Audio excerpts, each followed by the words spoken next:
Welcome back, everyone, to day 17 of our chronological journey through the Bible. As we continue the story of Abram, Genesis chapter 16 through 18 bring us face to face with the tension between God's promises and human impatience. Abram and Sarai struggle to wait, attempting to bring about God's promise through their own effort, a decision that leads to pain, conflict, and lasting consequences. Yet, even in the midst of failure, God remains present and compassionate. We meet Hagar, a woman seen and heard by God when she feels forgotten. We also see God reaffirm his covenant with Abram and changing his name from Abram to Abraham, renewing his promise and reminding him that nothing is too hard for the Lord.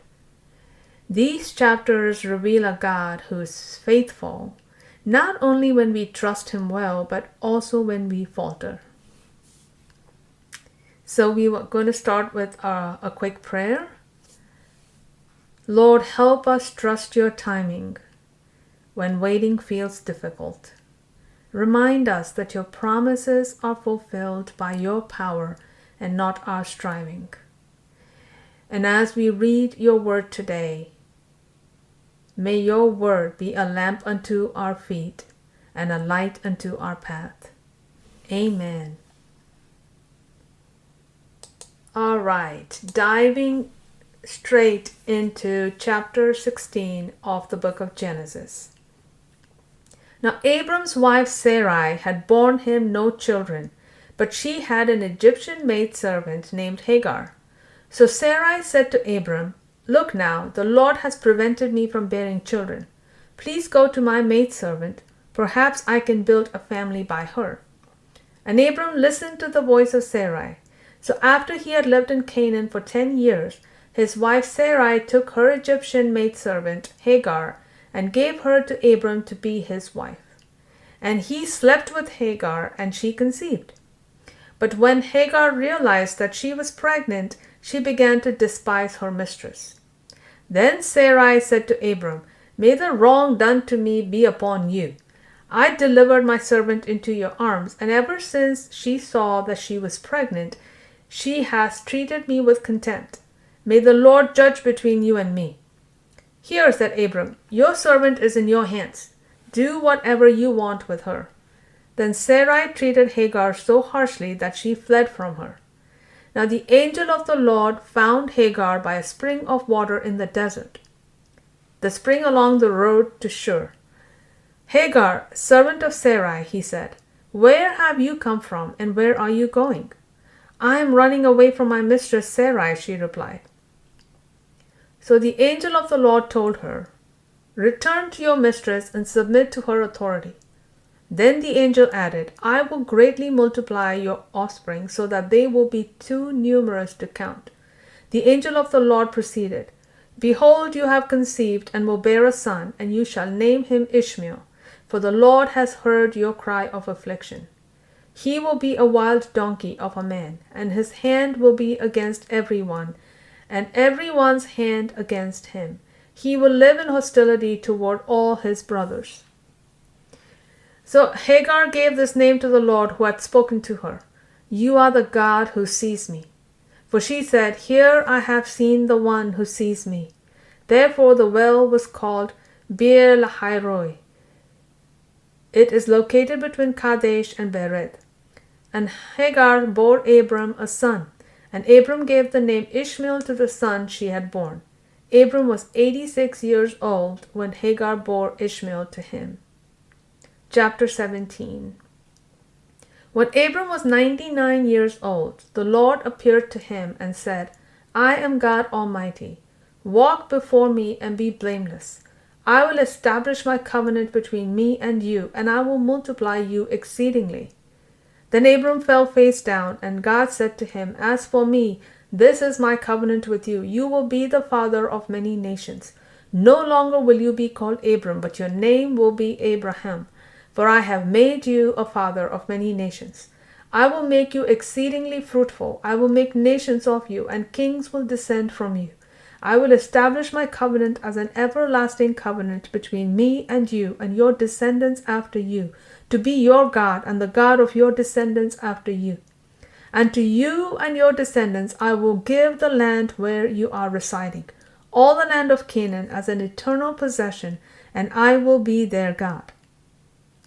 God also said to Abraham, You must keep my covenant, you and your descendants in the generations after you. This is my covenant with you and your descendants after you, which you are to keep. Every male among you must be circumcised. You are to circumcise the flesh of the foreskin, and this will be a sign of the covenant between me and you. Generation after generation, every male must be circumcised when he is 8 days old, including those born in your household and those purchased from a foreigner, even those who are not your offspring. Whether they are born in your household or purchased, they must be circumcised. My covenant in your flesh will be an everlasting covenant. But if any male is not circumcised, he will be cut off from his people. He has broken my covenant. Then God said to Abraham, As for Sarai your wife, do not call her Sarai, for her name is to be Sarah. And I will bless her, and will surely give you a son by her. I will bless her, and she will be the mother of nations. Kings of peoples will descend from her. Abraham fell face down. Then he laughed and said to himself, Can a child be born to a man who's 100 years old? Can Sarah give birth at the age of 90? And Abraham said to God, Oh, that Ishmael might live under your blessing. But God replied, Your wife Sarah will indeed bear you a son, and you are to name him Isaac. I will establish my covenant with him as an everlasting covenant for his descendants after him. As for Ishmael, I have heard you, and I will surely bless him. I will make him fruitful and multiply him greatly. He will become the father of 12 rulers, and I will make him into a great nation. But I will establish my covenant with Isaac, whom Sarah will bear to you at this time next year. When he had finished speaking with Abraham, God went up from him. On that very day, Abraham took his son Ishmael and all those born in his household or purchased with his money, every male among the members of Abraham's household, and he circumcised them just as God had told him. So Abraham was 99 years old when he was circumcised, and his son Ishmael was 13. Abraham and his son Ishmael were circumcised on the same day, and all the men of Abraham's household, both servants born in his household and those purchased from foreigners, were circumcised with him. Chapter 18. Then the Lord appeared to Abraham by the oaks of Mamre in the heat of the day, while he was sitting at the entrance of his tent. And Abraham looked up and saw 3 men standing nearby. When he saw them, he ran from the entrance of his tent to meet them and bowed low to the ground. My Lord, said Abraham, if I have found favor in your sight, please do not pass your servant by. Let a little water be brought, that you may wash your feet and rest yourselves under the tree. And I will bring a bit of bread, so that you may refresh yourselves. This is why you have passed your servant's way. After that you may continue on your way. Yes, they replied, you may do so as you have said. So Abraham hurried into the tent and said to Sarah, Quick, prepare 3 seahs of fine flour, knead it, and bake some bread.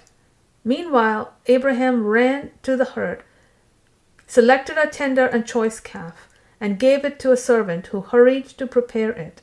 Then Abraham brought curds and milk and the calf that had been prepared, and he set them before the men, and stood by them under the tree as they ate. Where is your wife Sarah? They asked. There, in the tent, he replied. Then the Lord said, I will surely return to you at this time next year, and your wife Sarah will have a son. Now Sarah was behind him, listening at the entrance to the tent, and Abraham and Sarah were already old and well along in years. Sarah had passed the age of childbearing, so she laughed to herself, saying, After I am worn out and my master is old, will I now have this pleasure? And the Lord asked Abraham, Why did Sarah laugh and say, Can I really bear a child when I am old? Is anything too difficult for the Lord? At the appointed time I will return to you in about a year, and Sarah will have a son. But Sarah was afraid, so she denied it and said, I did not laugh. No, replied the Lord, but you did laugh. When the men got up to leave, they looked out over Sodom, and Abraham walked along with them to see them off. And the Lord said, "Shall I hide from Abraham what I am about to do? Abraham will surely become a great and powerful nation, and through him all the nations of the earth will be blessed. For I have chosen him so that he will command his children and his household after him to keep the way of the Lord by doing what is right and just, in order that the Lord may bring upon Abraham what he has promised."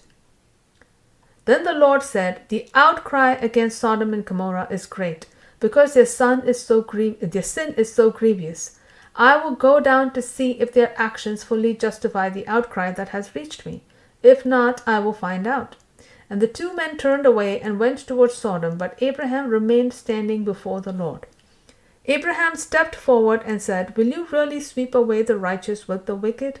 What if there are 50 righteous ones in the city? Will you really sweep it away and not spare the place for the sake of the 50 righteous ones who are there? Far be it from you to do such a thing, to kill the righteous with the wicked, so that the righteous and the wicked are treated alike. Far be it from you. Will not the judge of all the earth do what is right?" So the Lord replied, "If I find 50 righteous ones within the city of Sodom, on their account I will spare the whole place." Then Abraham answered, "Now that I have ventured to speak to the Lord, though I am but dust and ashes, suppose the 50 righteous ones lack 5. Will you destroy the whole city for the lack of 5? He replied, "If I find 45 there, I will not destroy it." Once again Abraham spoke to the Lord. "Suppose 40 are found there," he answered. "On account of the 40, I will not do it." Then Abraham said, "May the Lord not be angry, but let me speak further. Suppose 30 are found there."